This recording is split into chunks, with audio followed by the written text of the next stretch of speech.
There we go. Let's hope everything's working.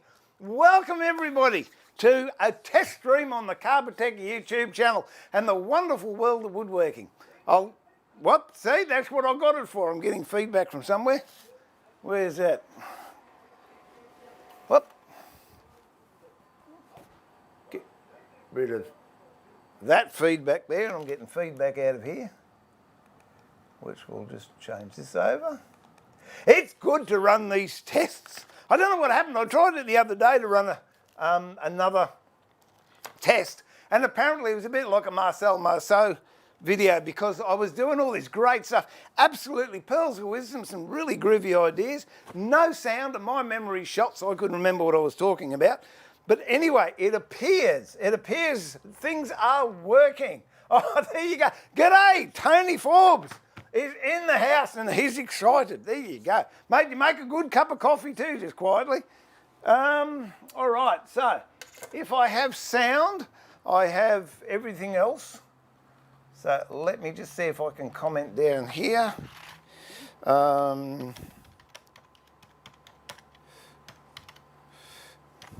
Whoop. There you go. My comments come up. Yeah, all sounds good. Oh, I come up as that. There you go. All right. Well, I'm Steve Hay, and as I said, this is a Carbatec test live stream. Next Saturday, that's not tomorrow, but tomorrow week, I'm doing a full stream on the Carbatec channel, and I'll be covering hand-cut dovetails. Various jigs you can use, various things you can do, how you can cut dovetails without even a jig, and really not even using the dovetail saw if you don't need to, but if you want precise, nice, tight dovetails, it does help if you're using at least a nice fine saw to get things done. But what I thought I'd do while we run this for a little bit is I'll just share an idea with you of what I'm doing. All this stuff on the workbench here, it's some specialty boxes that I make. And as you can tell here, if I can find my camera over here, there we go. They're cut on the mitre. That means at a 45-degree angle. And that channel in there, that's actually a keyway. But for those of you that may or may not know, a mitre joint is not a very strong joint in itself. It's basically a butt joint, which is end grain to end grain. Most butt joints you'll find are like this. If you're ever in a hardware shop, one of the big box hardware shops, or you're possibly in a timber yard, and they're selling lengths of timber, excuse me, and they're a lot cheaper than other lengths of timber. Have a really close look, and about 300 mil apart, or what's that, a foot apart, you'll find they might have a diamond pattern joining the timber together, and that's known as finger joints, which is basically a butt joint, only when they cut the fingers, they increase the gluing area and it makes it a lot stronger. And therefore, they can sell it cheaper because it's offcuts that normally would get thrown away, but they can reprocess them into long lengths. And if you're running skirting board or 2B1 or door jams or something like that's going to get painted over, honestly, it doesn't matter, and it's a pretty good timber to get for that case. But if you're building furniture, or you want something that's going to have exposed wood grain, if you can, get with something that has the full length in the one piece of timber. That way you'll get continuity of grain, the shrinkage and expansion rate is going to be the same because it's the same bit of timber, and generally it's a lot stronger. But anyway, getting back to what I was saying, a mitre joint. Did you say? Hey, did you catch that one? There was a cockroach in there, and shoomp, he's off. Oh, I'm going to put him in the Melbourne Cup, whack a saddle on that one. Did you see the size of him? Crikey. All right. So a butt joint, as I said, is end grain to end grain. And the reason they're not as strong as, say, long grain to long grain is you've got very short bits of fibre for them to connect to, so there's not much interlocking going on. And the other thing is when you put glue on end grain, it gets sucked up, the fibres, and you don't have much glue contact there. So you get a very, very weak glue joint. So what I do is I double glue. What I mean by that is I actually put a coating of glue on the end grain and let it dry for, in this case I'm in no hurry, so I'll do these today and I'll work with them tomorrow, 24 hours. And what that does, it actually seals the end grain, so when you put your next layer of glue on, it doesn't suck up and you've got a much stronger glue joint. There's a couple I did here. There goes my oil. Wait a minute, I'll just go and I'll collect that, because knowing me, I'll forget where I put it and I'll throw it out in the rubbish. That's good stuff, that is. So these I did yesterday when we were trying to, let me see if I can get the right camera. Whoop, there you go. I glued these yesterday and you might see the shimmer of the glue on them. I'll bring this camera around here. And so what we'll do, just on this test stream, I'll actually glue these together and you'll see just how much the glue will sit on top of that grain. Whereas this one here, I'll do the first layer of glue on and you can see how much it'll soak in. Hello, Bob. There you go. For those of you that don't know Bob, where are you? Oh, that's Bob. Bob the shed dog. He loves hide glue, because what hide glue is animal protein, really. Okay, I'm just going to get rid of, this is another thing I've got to do. Remove. That's gone, that gets rid of the, and plus I've got the air conditioner on. Okay, so let's give this a shot. Now it doesn't matter what glue you're using, if you're using a Type Bond or a Sellies or a Gorilla Glue, or just look, even the real cheap and nasty stuff you can get from big box warehouses is fine for this application. You can dilute it by 10%. I have in times diluted it to about 20%, because all I want to do is create a seal on this end grain. But when you're actually gluing up, make sure you use a good quality glue.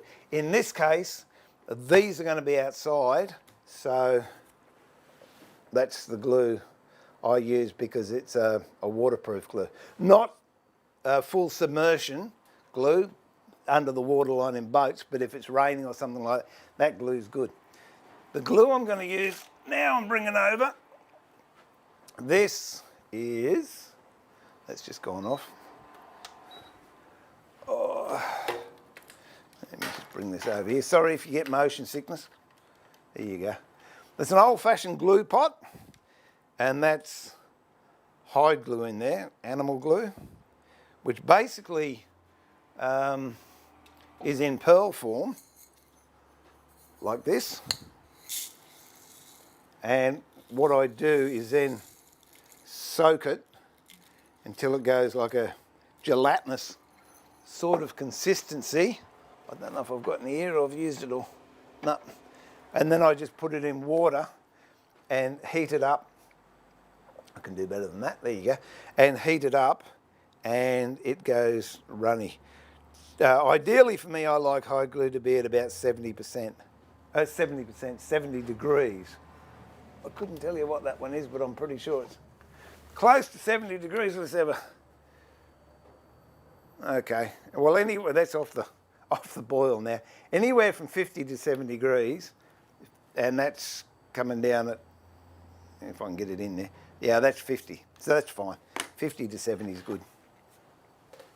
And what I'm going to do is paint the ends.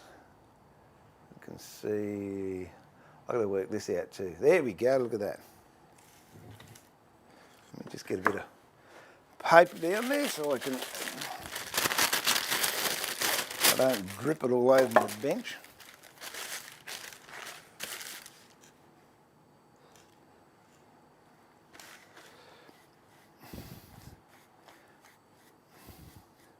Now that's going on pretty thick, but we'll leave it for a couple of seconds and then I'll show you. So I'm dipping it in, pulling it out and just painting it on like that, and I like to get into these keyways as well. So you can see I'm not being very sparing with it.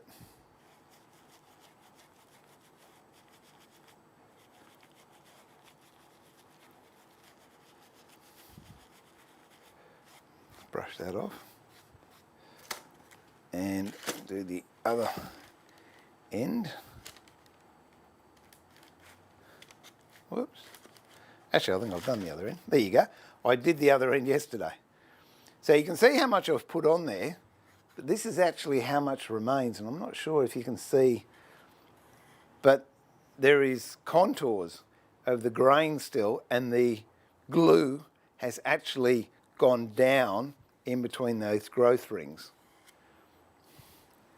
So it has been sucked up. If I was doing, I had another one around here somewhere. Oh,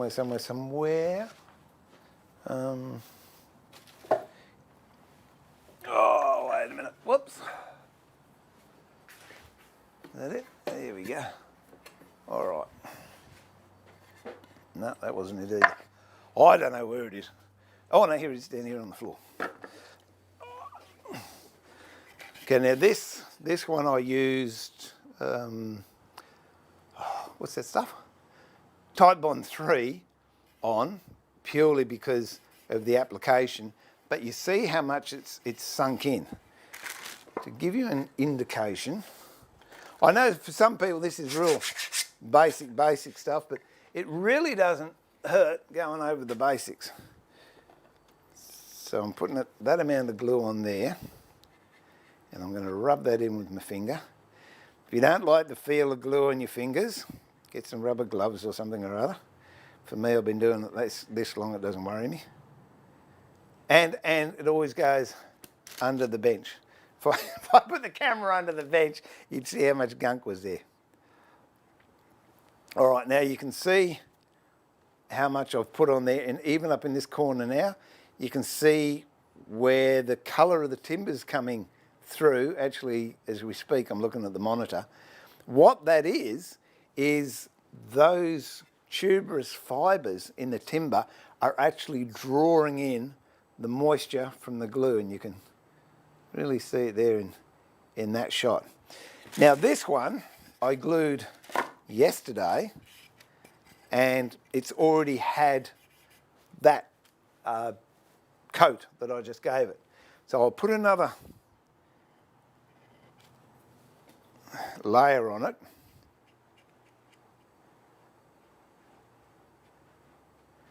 And we'll leave both of those just for a little bit. But straight away, you can see that's actually starting to run down. It's forming a ridge there. Or if you want a big word for the day, it's the meniscus. It's forming the meniscus on the edge. But you can see that it's still shiny, and that glue, see if I can get a good, oh, there you go. Yeah, get the light on it. You can see when the light hits it, it's still shiny. And you can see that build-up of glue down here. What that means is the glue isn't being sucked into the fibres. Have a look at this one that we did a couple of seconds ago. We'll hold them. And you can see this one here has a lot of glue still sitting on the surface, whereas nearly all that glue I put on before has sunk below the surface. So if we were to have that end on end, you've got a very, very weak joint and it'll break. Whereas doing what I did there and then putting the second coat of glue on, you get a much better adhesion on the long grain, on the short grain, end grain. I'll get it in a minute. So there you go, that's another thing. Don't put your job on the brush because it puts glue everywhere. And the other thing I've learned is when I've done that, offset them like this and stack them to dry, because if not, any glue that's leached into the timber here, where are we? Wrong one. There we go. Any glue that's leached into the timber here where it's all gone dark, it will actually stick to the long grain of the face, which is going to be on the outside of the box. So when you separate it, you rip the surface off the face you want people to see. So just, that's a little hint. Just when you've done it, offset it like that. I'll pop that one over there. I've got a few more to do. Oh, we've got to, fix-it fingers. There you go. The prefab hardwood panels do look good until you cut them. They zigzag everywhere. There you go. Prefab. That's true, because a lot of those, if you look at them, not only are they finger joined that way, but generally they have two boards on top of each other. So you've got timber movement. They're disasters. They're a cheap way of getting a workbench. If you want a cheap workbench, and in all honesty, cheap workbenches work just as good as expensive workbenches. I've got a workbench over. Let's see if I can show you. Where are we? That one? No, that one. There you go, right over there. With that press on behind the cameras. That's a 40mm gyprock. Not gyprock. What do you call it? Chipboard bench. And then this bench top here, it is a bit of manky old hardwood. Nothing special about that. And then the one behind me is just laminated American oak, which I made about 30 years ago. And it's still working fine. So, yeah, look, those other workbenches, they are good for workbenches, but for fine furniture, I would, stay away from them. Move the camera. Is that one push-up? No, I don't play that game, mate. I not only couldn't I remember the rules that I make, no. You ask my grandson, what is the rule in the shed? And the rule is, if you hurt yourself, it's your own fault. There you go. See, well, I'm a tough granddad. I know he might come down later on. I don't know. So where are we going here? I've got that one to do with, and then I'll just quickly do these, and then I'll actually glue a box together. I think. I'm looking for this stuff I use too. I used to use. Remember the old lunch wrap, the wax lunch wrap? Awesome stuff. Can't buy it anymore. It's gone tatters. But this isn't bad. I get this from a commercial, what do you call them? A commercial, got someone else's teeth this morning. Commercial kitchen supply depot. And it's commercial baking paper. It's 120 metres, cost me about $8. And it's brilliant. Glue doesn't stick to it, so if you've got jobs like this one here, I always put some underneath it so it doesn't drip all over my vise, because there's absolutely nothing worse than the glue dripping down and going into your Acme thread on your vise, because they're an absolute shocker to kill. So, yeah, baking powder. Go up to Mum's kitchen drawer and knock it off.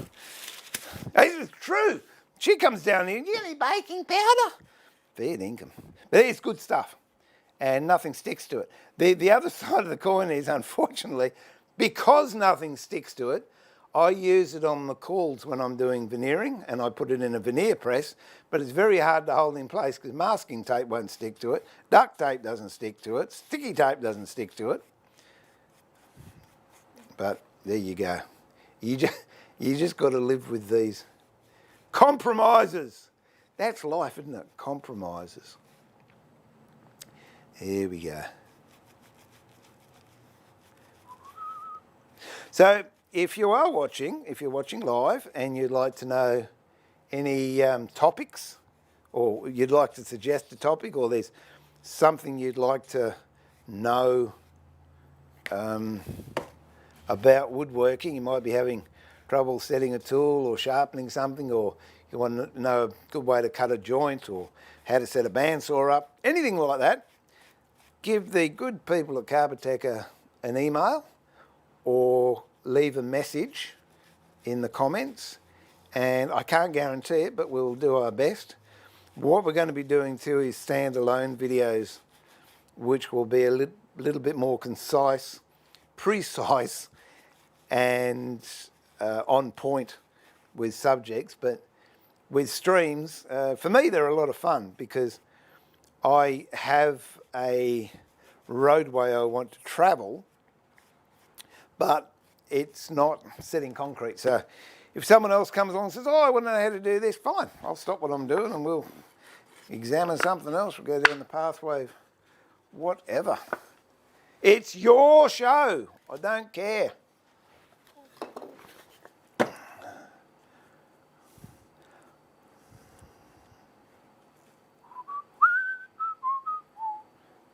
Here we go.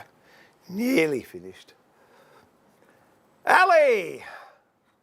Paper mate paper, there you go. That might work, paper mate. Is that what it's called? Or was that something else? Oh, I don't know. Yeah, it's good. Anything that doesn't stick to glue. There's nothing worse. I do use newspaper, I'll expand or expound. I use newspaper a lot when I'm doing veneering, and I don't know if you've noticed, but I've got this absolutely, I'm happy with it, Schmicko scroll saw next to me with a tilting head.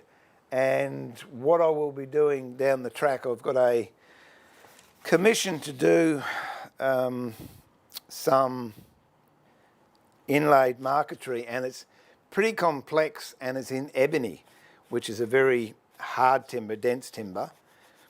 And normally I use a knife for nearly all my marquetry, but what I'm going to do with this is double bevel marquetry, and that saw is going to come into its own. And the thing I do like about that saw more than anything else is, unlike, I've got a couple over there, there's a, I'll plug it, I've got a Hegner sitting over there, and then I've got a really old 1956 Woodfast over there, and all of them, their table is the part that moves, whereas with this, I don't know if I can do it whilst I'm here, I'll try. The thing I do love about this is, can you see it? There you go. See how the whole head moves. So I'm working in a parallel plane to where I'm standing, and your muscle memory is a lot more accurate than when you're trying to do something. Although for more years than I care to remember, I think about 30 years I have been doing it on an angle, but for me it's a luxury.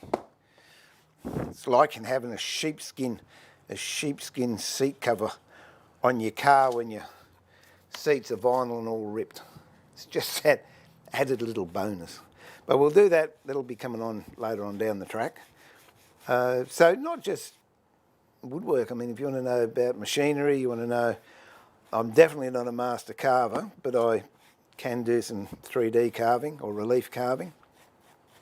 You want to know anything about routers, you want to know anything about bandsaws, table saws, docking saws, thicknesses, jointers, hand planes, spoke shaves, scrub planes,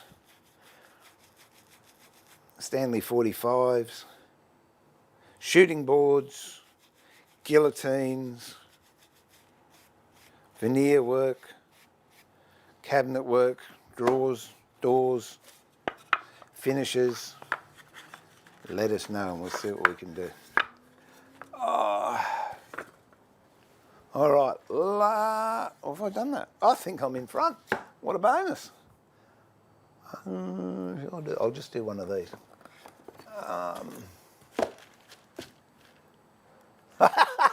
Yeah, it possibly would, Tony, but it wreaks havoc. Actually, there you go. If there's any budding luthiers out there and you want to have a crack at making... Actually, I'll let you into the secrets. I was actually at Carbatec in Brisbane yesterday. Had a lovely coffee. It was lovely. Sat down with a few of the people and we had a natter. And something came up about CBGs or cigar box guitars.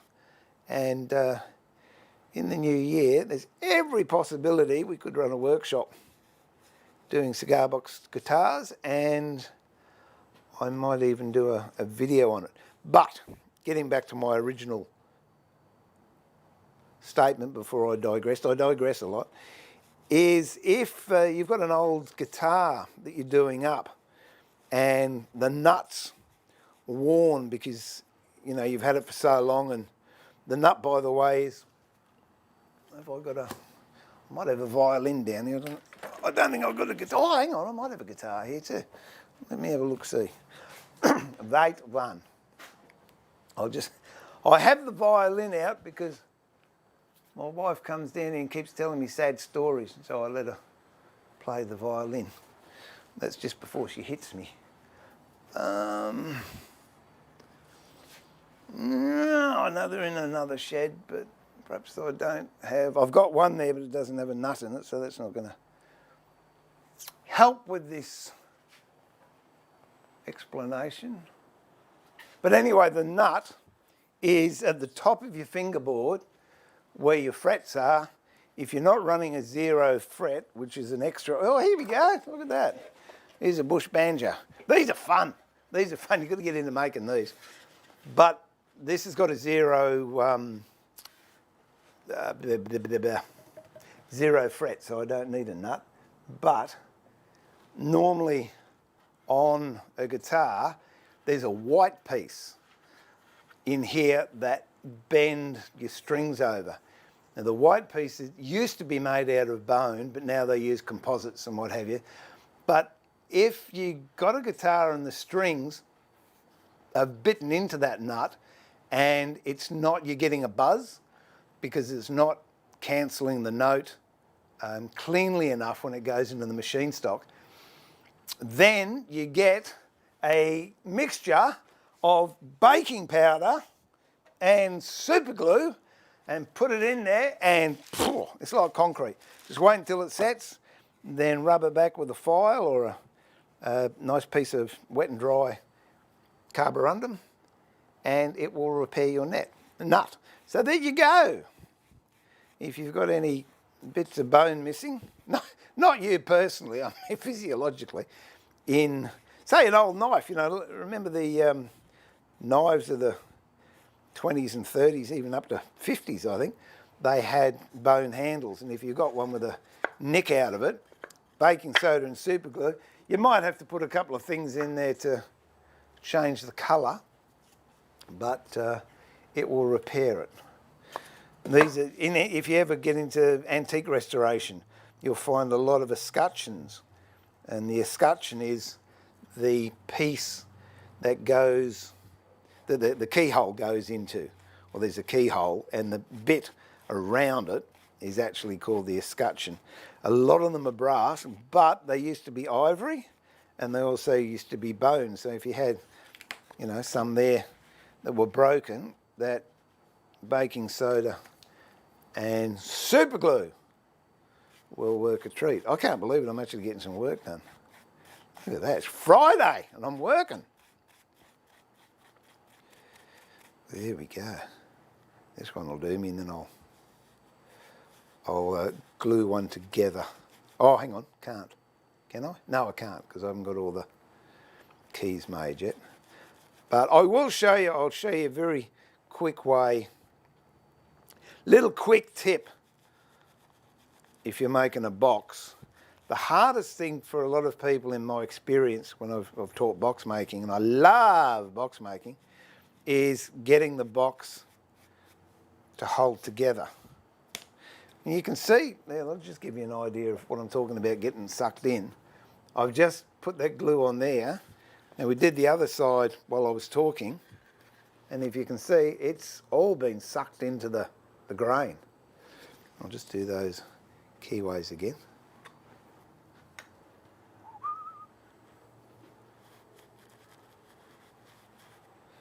Da-da-dum.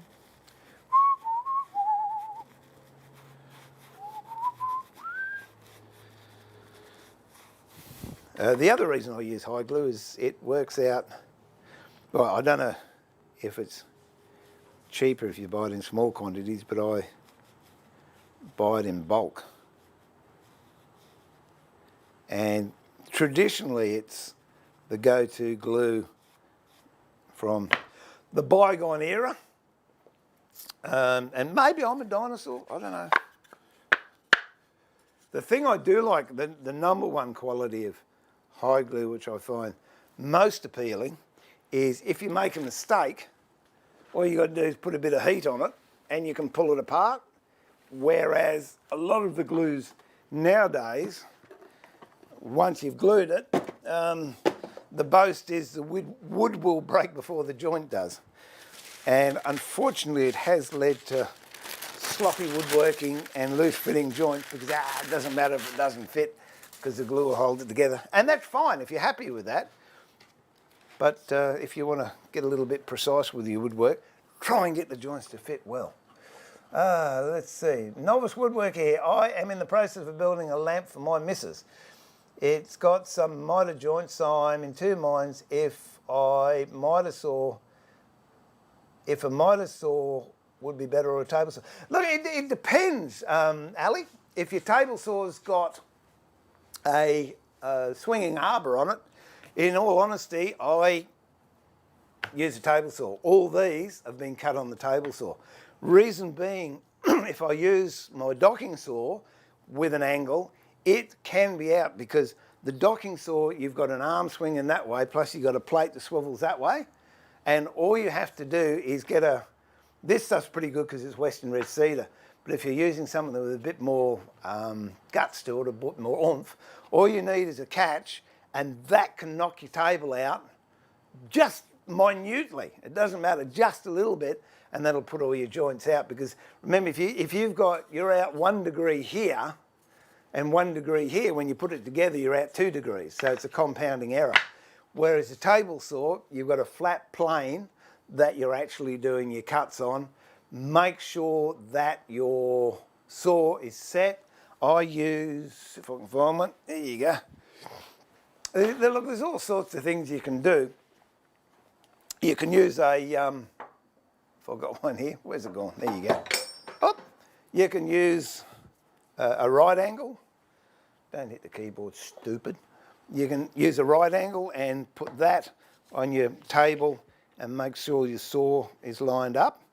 If I'm using this method, I make sure that the saw is between the teeth. I'll show you what I mean. My dog is incredible, you know. He can work out exactly where I want to go next, and that's where he's going to stand.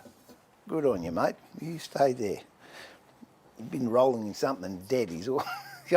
yeah, all over him. Okay, so there's your saw, and that's set up that way. If I'm going to make sure that's at 45 degrees, I will do it between the teeth. So I'll make sure, not going to work, but yeah, I'll do it between the teeth, not on the teeth, because the teeth, you can get a build-up of resin on there, or you could have a chip in the tooth and it will give you an inaccurate reading, whereas if you do it between the teeth, you're actually setting the profile of the blade on the body of the blade. But I prefer these. I don't know what they are. I think they're 50, 60 bucks or something or other. And they're brilliant. You zero that to your... let's have a bit of bench cam. Whoop. Oh, it's a long way around, isn't it? Okay. You zero that to your saw table. I've got rubbish on my... See if I can get a...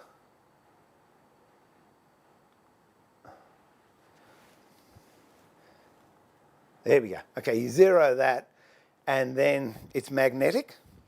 So it can go onto your saw blade, and then you just tilt your saw blade.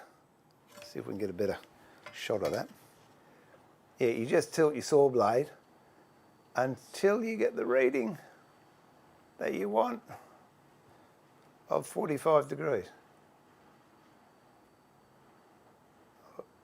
I can't do it because I'm holding it, but you get the idea.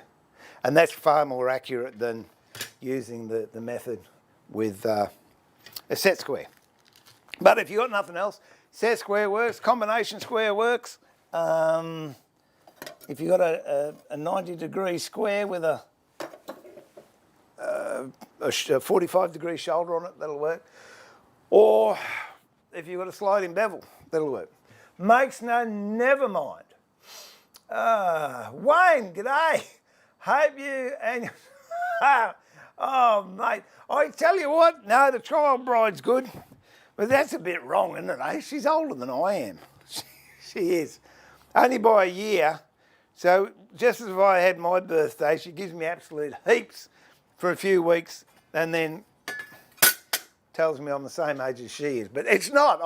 I reckon if I counted her teeth, she'd have more teeth than me, and if I cut her open, she'd have more rings as well. Growth rings. I tell you what, that's a truism. Since lockdown, both of us has got a lot more growth rings. Oh, it's a gorgeous cake shop opened up down the road. The worst thing that could have ever happened. I've lost my little rubbery bit. Hang on, let me put that on. There you go. It's a wind guard. Ah, dear. Oh, so I hope that helped, Ali. Hope that helped. Mark, oh, this is a great way to spend my lunch break. Oh, I'll run a test every Friday just for your lunch, mate. That's right. Oh, dear.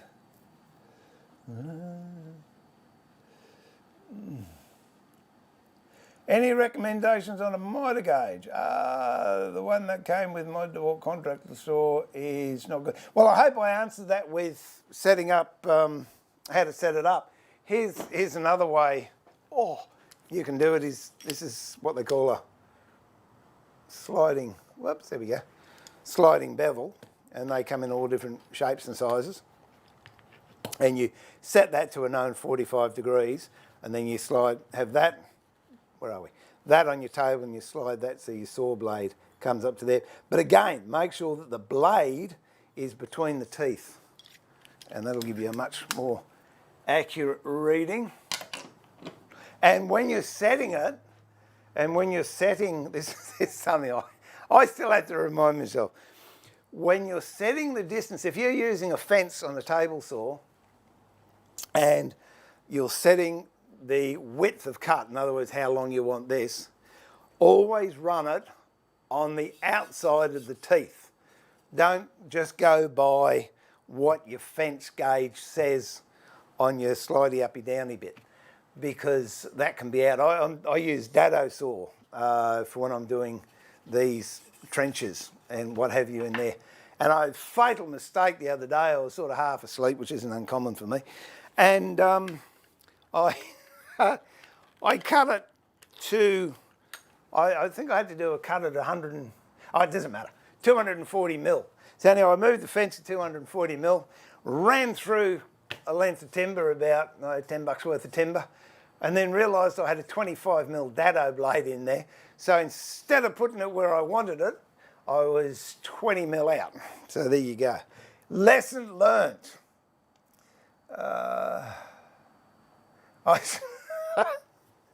Oh dear, I'm feeling a bit that way myself. Well, that's it. Apparently it works. It works. So yeah, just to reiterate, it's a big word, isn't it? Reiterate. We'll be doing a live stream tomorrow week on, that's what I'm going to show you how to put a box together. Tomorrow week on cutting dovetails. I don't think I know. I'm in Queensland, so I didn't change my clocks, and the reason we don't change our clocks is because we get confused. We have to reset them. No, it's 9:30, so if you're in the southern states, I guess it's going to make it 8:30? No, it's not. 10:30. 10:30. That'll be, I don't know, hour and a half, might be 2 hours. We'll see how we go. So if you've got any dovetailing questions, I won't be doing the Japanese secret dovetail. I'll just be doing, I did have one of those around here too somewhere. I'll just be doing through dovetails and half blinds, and we can look at different ways you can do that, as I said at the beginning of the stream. I'll show you some of the jigs they've got out now, some of the things that really aid in cutting them, whether you're a novice or whether you might I don't know, shake a little bit. I know my dad had Parkinson's and he used to love doing woodwork, but he used to shake a bit, and it was very challenging for him to get a precise line. But there are things out now that'll get you bang on that line every time, and I'll share those with you next week. If you've got any ideas, let the people at Carbatec know. That's it. Okay, so putting a box together. A lot of times, I'll do the smaller one because it's easier. A lot of times the challenge is, and I don't care if you've got a 9, if there's a competition that, I don't like entering competitions, but I will have, I'll have an entry as a display, as an exhibition, but it won't be for a competition. And it doesn't matter, and I'm getting sidetracked now. I'm making, I've got one here. I've got that much rubbish around here. Wait on. Up. Oh, there it is. Oh, I like it when I can find stuff. Okay. Got that one, and that one. Okay, let's go. All right, what I'm going to show you, it works no matter how many sided box.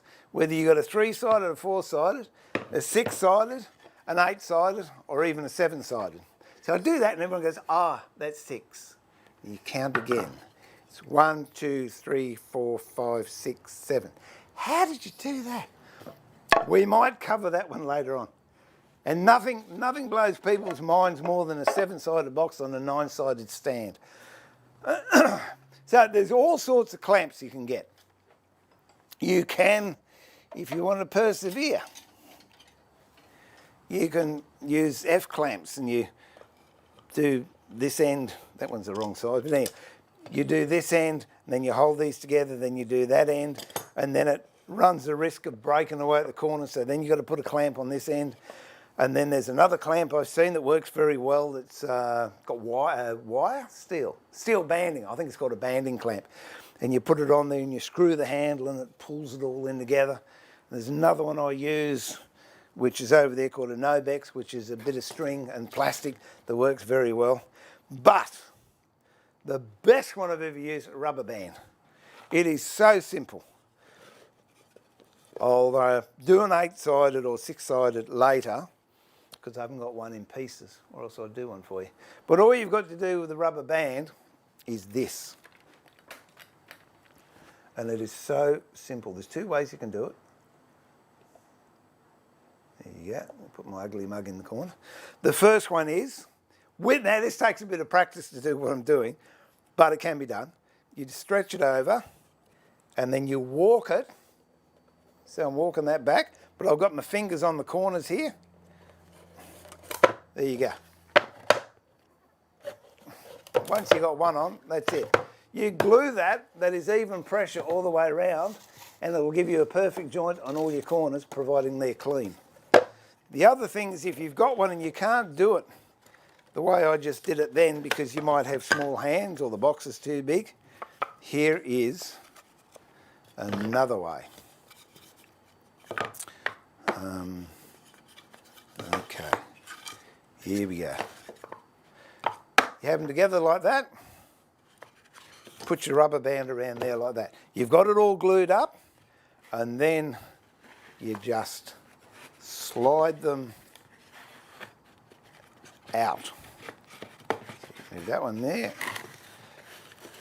That one goes up to there, comes around there, and you pull this one down there, and there's your box. So there you go. Here's a couple of quick tips, and this was just a test one. Imagine what's going to happen when we're doing it for real. All right. One last one from me. Yes, Ali, what? Any suggestions on where to source some nice timber? Local Bunnings at best has Tassie oak. Where are you, mate? Tell me where you are. Well, there you go. Carbatec have got timber. Carbatec have timber. So that's a start. If you're in Sydney, there's other places. Trend Timbers in Sydney. I don't know. Whereabouts are you? Oh, Sydney, okay. Yeah, Trend Timbers has got a good range in Sydney. They're the ones that if you want veneers, Briggs, I think they're out near St Mary's or something, they've got veneers. There is some online, but if you're anything like me, I don't like buying timber online because you get this beautiful, gorgeous, I was going to show you, a piece of timber and you think, oh, that's wonderful, you know, it might be flame quilted maple or something like that. And you, oh, I'll have that. And there's a little disclosure that says, not all timber will be the same, there could be variants, and they send you this bog plain, quarter sawn, flat, pale maple, and you go, well, it's not what I ordered. So I like to actually go, and if you get a good timber yard, a lot of times they'll let you rat through and pick out what you want. Give them a go, but yeah, look, I'm sure. Tony, are you still there? Carbatec in Sydney, would they have timber? If they do, that's it. Auburn, yeah, I think Trend Timbers, they're pretty local down there. Well, people talk about it. But I haven't been to Sydney. In fact, I went to Sydney a week before the Harbour Bridge was open. That was the last time I was in Sydney. But anyway, that's it. So a test stream, it worked. Hey, thanks everyone for joining in. I really appreciate it because I feel like a right idiot standing here talking to myself otherwise. But knowing there are people out there, it makes the camera a much friendlier medium to chat to. So tomorrow week, we will be doing a live one from 10:30 in the Daylight Saving States, 9:30 in Queensland. Join me. Please, if there's anything you want to know, ask me live, or if you've got any stuff you'd like me to prepare answers for, flick a comment in the comment box of this video or send a, what do you call it, email to Carbatec or ring them up and just say, that bloke who did a stream, could you ask him to do such and such? And they'll release a pigeon and I will get the message and find out what it is you want to know. But let's see. Oh, is that my dog coming back in? Oh, there you go. Good on you, Ali. Well, thanks for joining. And thanks for everybody else. It's helping pass the time on my 5th day sandpaper testing. Oh, dear. Oh, I've got some sandpaper here I hate, but I don't mention what I don't like. So I'm not going to mention it. But I do have some brands that I love. That's it. All right. Well, good luck to everyone. Stay safe. Obey the rules. Become creative. And use, if you're out of your normal routine, which unfortunately now we're sort of into a routine, but find something that turns you on, lights your fire and gives you pleasure and ends up with a creative result. Who knows, this could be the turning point, then woodwork becomes from a hobby to a career. Never know. Stranger things have happened. Happened to me, I used to be a mechanic and look at me now, I'm making wood. And my woodworking teacher at school said, you get a job in an office, boy, you're hopeless at woodwork. Funny how things work out. Anyway, thank you. Catch you all later. Look after yourselves. Stay safe, stay occupied, and stay connected. Bye for now.